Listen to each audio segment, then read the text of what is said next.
Ladies and gentlemen, join me as I welcome on stage Mrs. Nelly Itak from Winich Farms.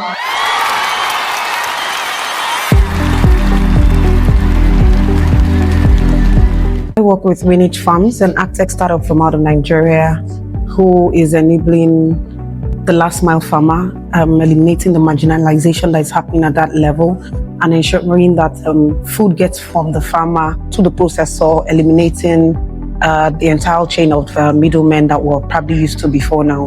Nice to meet you all. Context to renewable energy for processors, but I'd like to take it a bit backward to how renewable energy or what renewable energy means to the last mile farmer.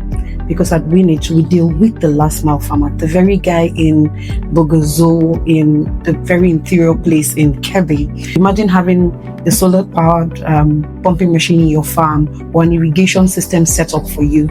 It also means that you can cultivate in and out of season. You don't always have to rely on the rain to be able to cultivate.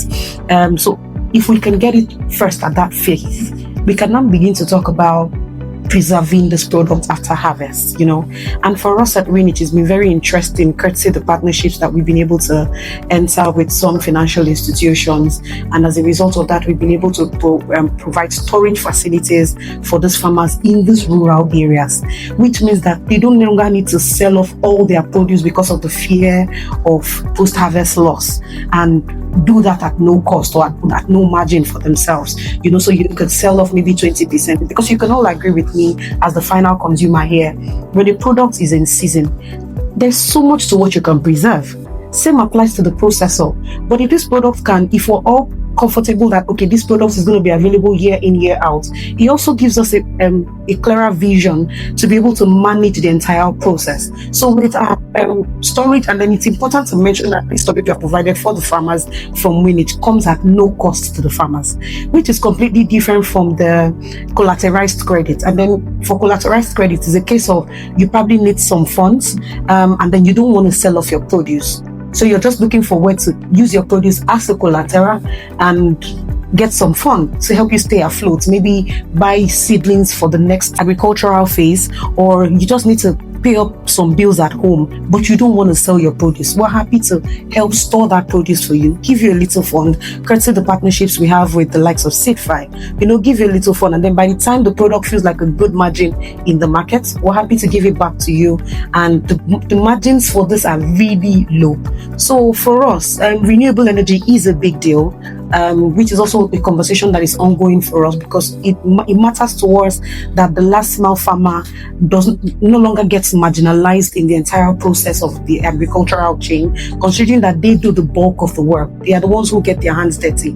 And just like I think the first person has said, it's easier to sit down in fine suits and speak very beautiful English, but then make all the money, whereas the person who's actually doing the real work is not benefiting. But with the help of renewable energy, it's for them to now work smart. Products are available, farm produce are available around the year, in season and out of season.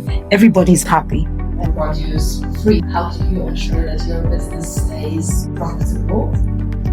Where do you begin? All right, thank you so much. We help connect the processors to the farm produce. And a typical example, which I'm sure a lot of us here understand, is the Nigerian system prior to now. We are very used to the market days, no matter where you come from in Nigeria. But the popular ones we're used to saying is probably the AK market days. But if you go to the west, you go to the east, you go to the north, they have market days. And it's only on this market days that farmers bring their harvest to sell. And as a result of that, there's usually a glut in the market. And it's the middlemen who are buying those days that decide the price of the produce.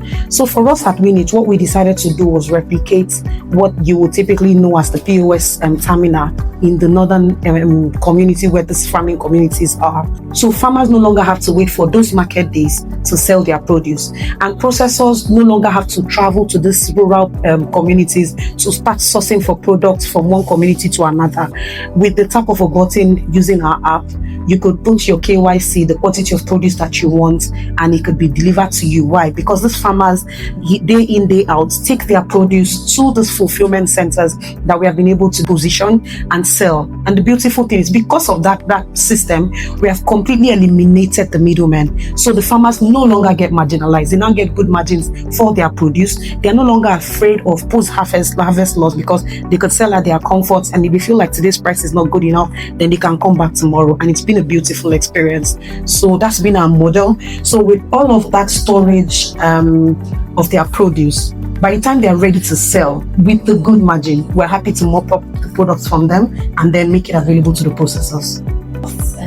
No, not the cold storage, because at Winich is strictly green, from rice paddy to millets to maize to cowpea, and then tubers. We have potatoes, yam, and recently cassava. As businessmen and women, regardless of how they might not be tech savvy, regardless of how they might not wear fine suits year in, year out, generation after generation, they could walk into a land site and tell you, if I plant this produce here, this is the expected harvest that I'm going to get. And if we put it to test, they will be right. So if we see them as businessmen and women, we will engage them when it comes to policy making. Most of the time, these decisions usually have a good intention, but the impact eventually it's not exactly what we expected. And a typical example is how what is happening in the logistics right now, in the logistics sector right now. When the removal of subsidy happened, of course it did hit everybody, but it also impacted greatly on the cost of the farming produce when it gets to the market. But with the reverse MPR, we understand there were good intentions, no doubt. But how does it impact that business? A farmer, how does it impact the processor by the time he go and take this loan and he's done processing and the product gets to the market? What's the possibility of a good margin by the time it gets to the market? For you to be able to pay up your credit and go back again in business. Then the last one I'd probably like to talk about in terms of policy would be the case of the open border. Of course, it was a very, very, very interesting and brilliant reason for that. Why? There was we also saw the steady rise of inflation, right? And then the idea was, once the borders are open and produce are coming in, there's going to be a competitive rate and the products with the produce will crash. Did it happen? Kind of, right? But what happens to that farmer who had already gone to take a loan and cultivated with a projection that, okay, this session or this farming session, and I go take my produce to the market, I'll be able to sell at XYZ rate, and after that I'll be able to pay up my debt and still have a little left for me. So it's very important that these policies are considered, and to all the financial institutions who have been available for partnerships as to how to better the lives of the farmers, we say kudos to them, because the likes of them are Providus and Sterling Bank, which have enabled Winich to produce first of its type debit cards for our farmers, where you no longer have to be afraid that you have to pay farmers with cash, considering our policy again of the limits to how much cash you can have.